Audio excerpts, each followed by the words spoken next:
بسم اللہ الرحمن الرحیم الحمد للہ رب العالمین والصلاة والسلام علی سید الانبیاء والمرسلین حضرت سعد بن ابی وقاص رضی اللہ تعالی عنہ آپ بیان فرماتے ہیں کہ میں مکہ میں بہت سخت بیمار پڑ گیا، اور یہ حجۃ الوداع کا موقع ہے جب رسول اللہ صلی اللہ تعالی علیہ وآلہ وسلم نے حج فرمایا۔ یہ اس موقع کی بات ہے۔ تو حضرت سعد بن ابی وقاص رضی اللہ تعالی عنہ بیان فرماتے ہیں کہ میں مکہ میں بہت سخت بیمار پڑ گیا، تو رسول اللہ صلی اللہ تعالی علیہ وآلہ وسلم میری مزاج پرسی کے لیے تشریف لائے،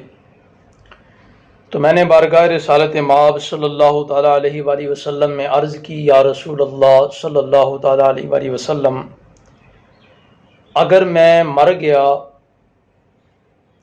تو میں مال چھوڑوں گا اور میرے پاس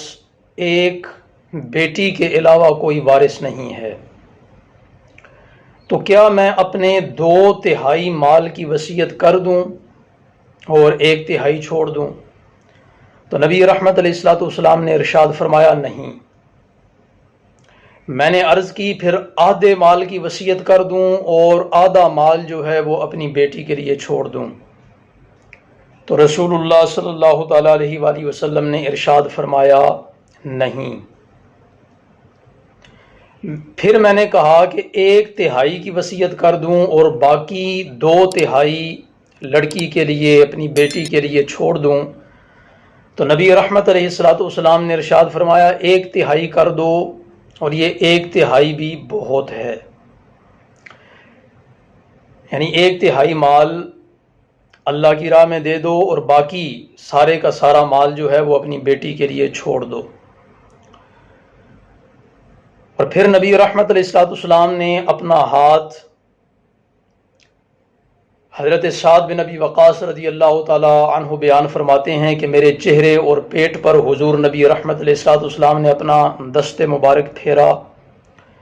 اور پھر دعا دیتے ہوئے ارشاد فرمایا کہ اے اللہ، سعد کو شفا عطا فرما اور اس کی ہجرت مکمل کر۔ تو حضرت سعد بن ابی وقاص رضی اللہ تعالی عنہ یہ حدیث پاک بیان کرتے ہوئے ذکر کرتے ہیں کہ رسول اللہ صلی اللہ تعالی علیہ وآلہ وسلم کے دست مبارک کی ٹھنڈک کو ابھی بھی میں اپنے جگر کے حصے پر محسوس کر رہا ہوں، یعنی اللہ کے نبی علیہ الصلوۃ والسلام نے میرے جسم پر جو ہاتھ رکھا اس کی ٹھنڈک ابھی تک میں محسوس کرتا ہوں۔ تو اس حدیث پاک میں کچھ باتیں ایسی ہیں جو امام بخاری رحمۃ اللہ تعالی علیہ نے یہاں درج نہیں کی، اور دیگر کتب احادیث میں اس کی وضاحت ملتی ہے۔ اور امام بخاری رحمۃ اللہ تعالی علیہ نے بھی بخاری شریف کے اندر کئی اور مقامات پر جب اس حدیث پاک کو لے کر کے آئے تو اس بات کا بھی اضافہ کیا کہ اللہ کے نبی علیہ الصلوۃ والسلام نے ارشاد فرمایا کہ اے سعد، ابھی تو زندہ رہے گا، اور اتنا زندہ رہے گا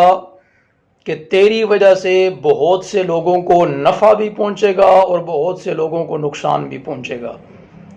یہ رسول اللہ صلی اللہ تعالی علیہ وآلہ وسلم نے پیشگوئی فرمائی۔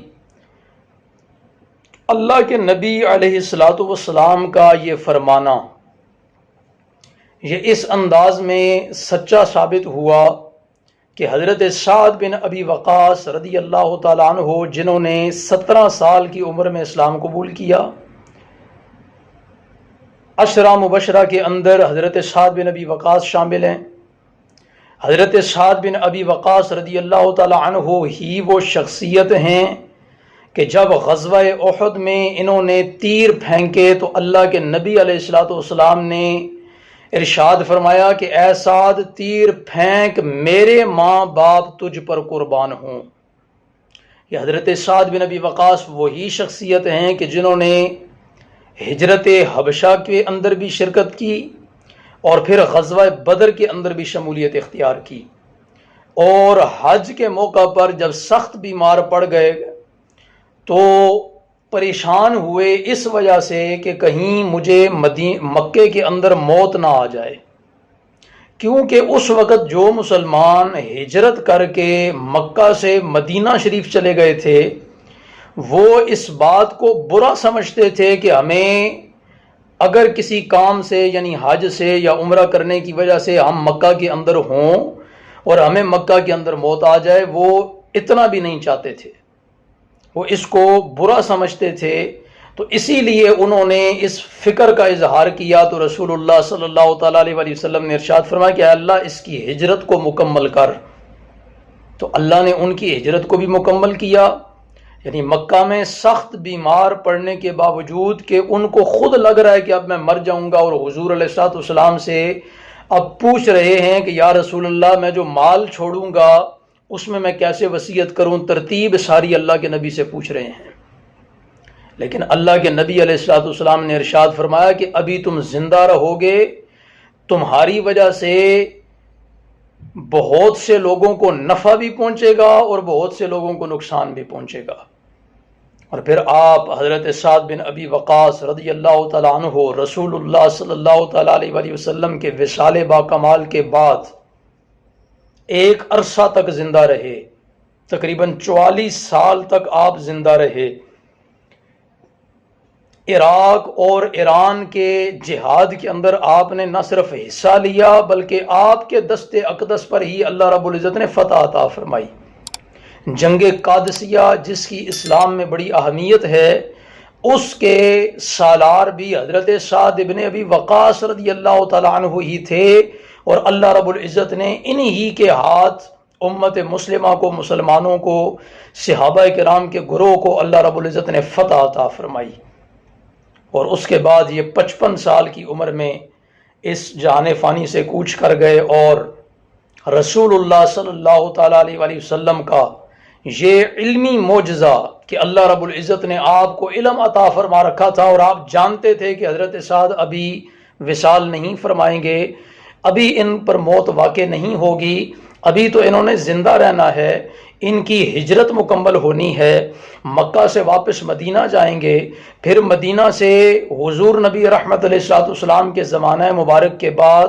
آپ کے وصال با کمال کے بعد پھر ابھی لشکر جو ہیں وہ عراق اور ایران کو فتح کریں گے، قادسیہ کے علاقے کو فتح کریں گے، اور وہاں جو کافر مریں گے ان کو نقصان ہوگا حضرت سعد بن ابی وقاص کی وجہ سے، اور جو لوگ آپ کی وجہ سے فتح ہونے کے بعد، فتح مل جانے کے بعد، علاقے فتح کر لیے جانے کے بعد جو لوگ اسلام قبول کریں گے ان کو حضرت سعد بن ابی وقاص رضی اللہ تعالیٰ عنہ کی وجہ سے فائدہ ہوگا، نفع پہنچے گا ان لوگوں کو۔ تو رسول اللہ صلی اللہ تعالیٰ علیہ وسلم نے یہ بات بیان فرمائی، اور پھر صحابہ کرام رضوان اللہ تعالیٰ علیہ مجمعین نے اس کو دیکھا کہ حضرت سعد بن ابی وقاص رضی اللہ تعالیٰ عنہ کے ہاتھ سے بہت سے لوگوں کو نفع بھی پہنچا، بہت سے لوگوں کو نقصان بھی پہنچا۔ جو کافر تھے وہ آپ کے ہاتھوں مر کے جہنم میں واصل ہوئے،